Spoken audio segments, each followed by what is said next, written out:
हो आपल्याला मरण आलं म्हटलं तर आपण घराकडे जाऊ शकतो, हो पण त्यावेळेला त्यांना घराकडे जाणं पण त्यांना शक्य नव्हतं. त्यांनी मंदिरामध्ये गेले. हो. काय एवढं वाटतं मामाने एवढं आपल्यासाठी एवढं कष्ट, आयुष्य एवढं कसं काय केलं? आयुष्य कष्टातलं म्हणजे जगाच्या उद्धारासाठी, जगाच्या कल्याणासाठी ही शेवटचा अवतार माझा आहे. 33 कोटी अवतार देवाचं घेतलं तर मी मला आजपर्यंत कुणीच ओळखलं नाही. ह्या बकऱ्यासाठी ह्या जनताच्या हातात मी गावलो. बकरी नसतं तर मी ह्या लोकांच्या हातात मी गावलो नसतो. म्हणून मी जगाच्या उद्धारासाठी, कल्याणासाठी मी आलोय. आणि त्यावेळेला आमच्या गावाला आला. आम्ही 1-2 एकर जमीन केलेलं होते इथे निम्म्या भागानं. पण ते बाळूमामा आला. इथनं लई लांब नाही आमचं शेत, 1 किलोमीटर आहे गाव सोडून. मग ते 2 एकर रान आमचं आजाचं, ते निम्म्या भागानं आम्ही केलं. बाळूमामा सदा सगळी बकरी आणला त्या शेतात सोडला. आणि आमची आई, मी, आमचा वडील झुंजळ्याचं मालदंडी झुंजळ, पहिल्याचं पूर्वीचं कार झुंजळ म्हणतात त्याला, ते झुंजळ होतं. आम्ही पाला काढत होतो तळातला. मग ते बाळूमामा त्यात बकरी सोडला, शेरड सोडला आणि डांबरीवर उभा राहिला. मग ते बकरी आरडताना खाल्या पेटीतनं मी ती बकरी कुणाचा आरडा लागल्यात म्हणून मी बांधावर येऊन उभा राहिलो. बाळूमामा मला एकच दिसला, बकरी रानात होती ती दिसाल नाही. आता आजा उभा राहिलाय त्या रस्त्यावर, असं मी आईला म्हटलो. आई पळत आली, बघितली, आमच्या बाला सांगितले बाळूमामा बकरी आणलाय, आमच्या शेतात सोडलाय. लय चांगलं झालं. मग आमचं भाग्य आहे, आमचं भाग्य उघडलं. बाळूमामा कोणतं पीक होतं शेतात? त्यात मालदंडी ज्वारी होती. मालदंडी पहिल्याचे ज्वारी म्हणजे 5 महिन्याला ते काढा येत होतं.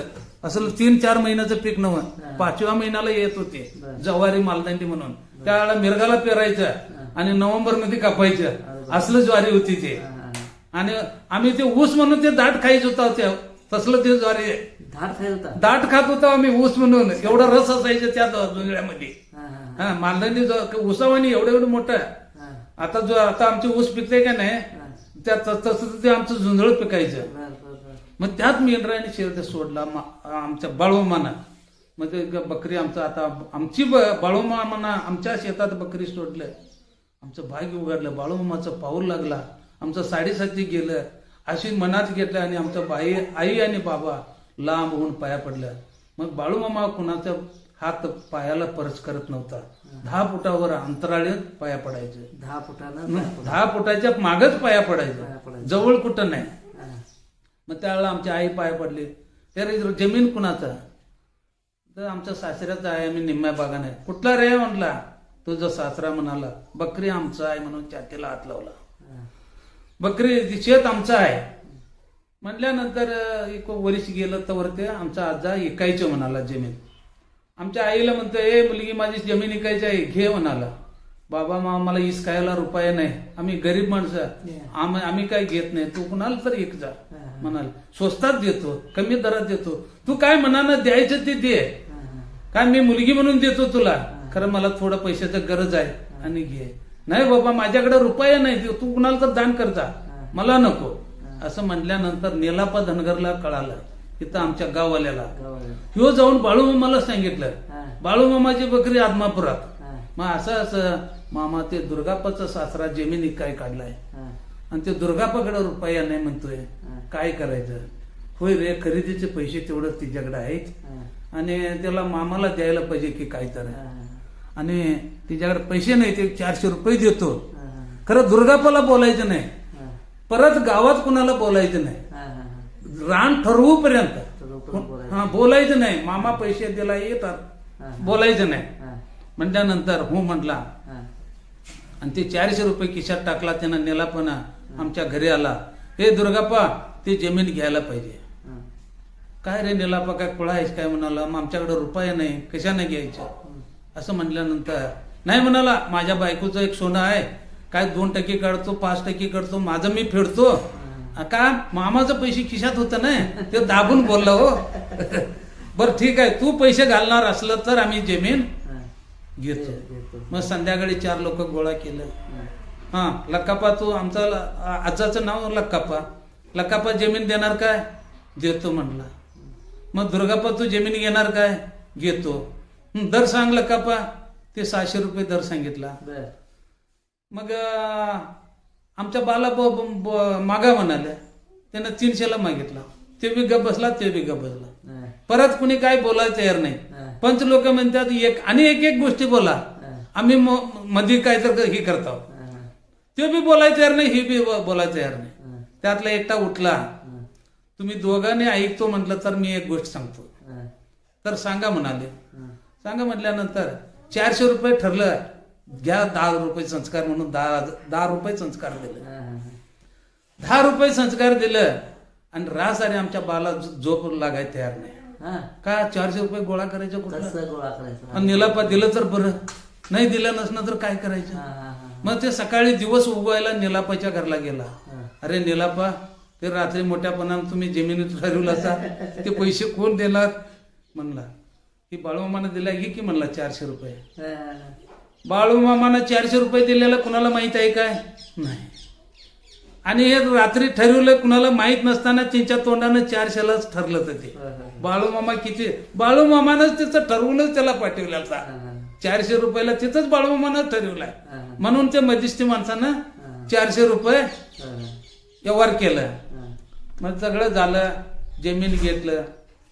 हिला आणि कापशीच्या यात्रेला गेलं. दुर्ग्या जमीन घेतलास, पोरं बाळा चांगली आहे? चांगली आहे.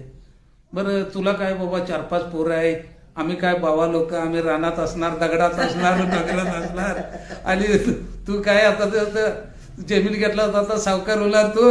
असं ते चेष्टा मस्करी बाळूमामा केला. मामा तुम्ही पैसे दिले म्हणून आम्ही जमीन घेतलं, नाही तर आमचं खुवत नव्हतं. खरं तुमचे 400 रुपये फेडायला लई वेळ लागते म्हणाला. कवा फेडायचे, किती वर्षांनी फेडायचं? का रे म्हणाला, पहिलंच तुझं जमीन आहे की, आणि ही 2 एकर, आणि काय पेडाय होत नाही. मामा आमचं कर्नाटकात म्हटलं तर सौंदर्य चालू कायम दुष्काळच असते. 1 वर्ष पिकतंय, 2 वर्ष दुष्काळच पडते. आमची 4-5 पोरं तवर ते आणि आम्ही खरंच करूनच ठेवलेलं असते. म्हणला दुष्काळ पडतंय, पाऊस लागत नाही, डोक्यानं आणून पाणी घालीन रे, भिवू नकोस म्हटला. तुझ्या शेताला डोक्यानं आणून पाणी घालीन. आजपर्यंत आमच्या शेताला 7-8 दुष्काळ पडलं, आजपर्यंत छत्री धरल्यासारखं आमच्या शेतापुरतं पाऊस पडतंय. कुणाला खरं पटणार आहे काय? हा, 1972ला मोठा दुष्काळ पडला. त्या दुष्काळामध्ये सगळं गाव सोडून गेले आणि आमची 35 पोती ज्वारी झाली.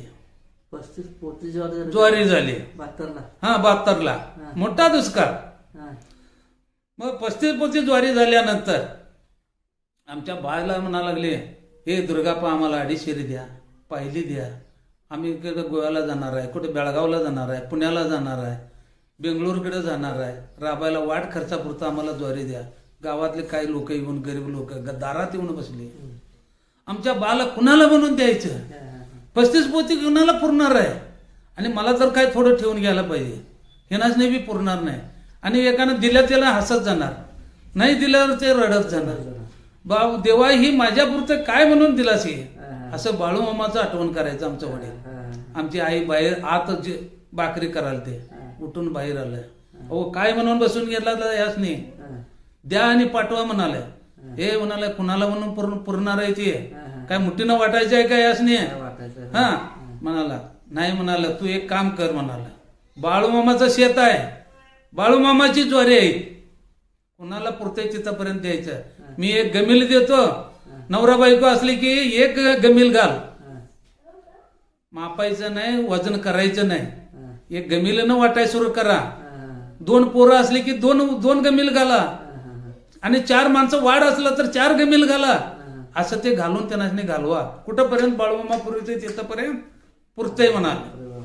म्हटल्यानंतर परत त्यांच्या घरला मागाय जायचं नाही, परत जायचं नाही. आमच्या आईनं ताकीद केलं. मग तसा आमचं बा कुणाच्या घरला मागाय गेला नाही. आणि गावात 1-2 मोठं कुटुंब होतं, त्या कुटुंबाला तुम्हाला गमिलेला देऊन पुरवडत नाही. 2 पोते क्विंटलची पोतं अखंडच त्यांना दोघांनी 2 पोती दिलं. आणि ते 4-5 वर्षानं आमचं 2 पोती परत दिलं. खरं ते जुंजळं सगळं वाटलं, गावाला सगळं वाटलं. 25 पोत्यामध्ये सगळं गाव सगळं ज्वारी नेलं. खरं आम्हाला 10 पोती शिल्लक राहिलं. ते किती बाळूमामानं वाढवला, किती लोक नेले, त्या परमेश्वराला माहिती. मला तुमचं हे सगळं कथा ऐकून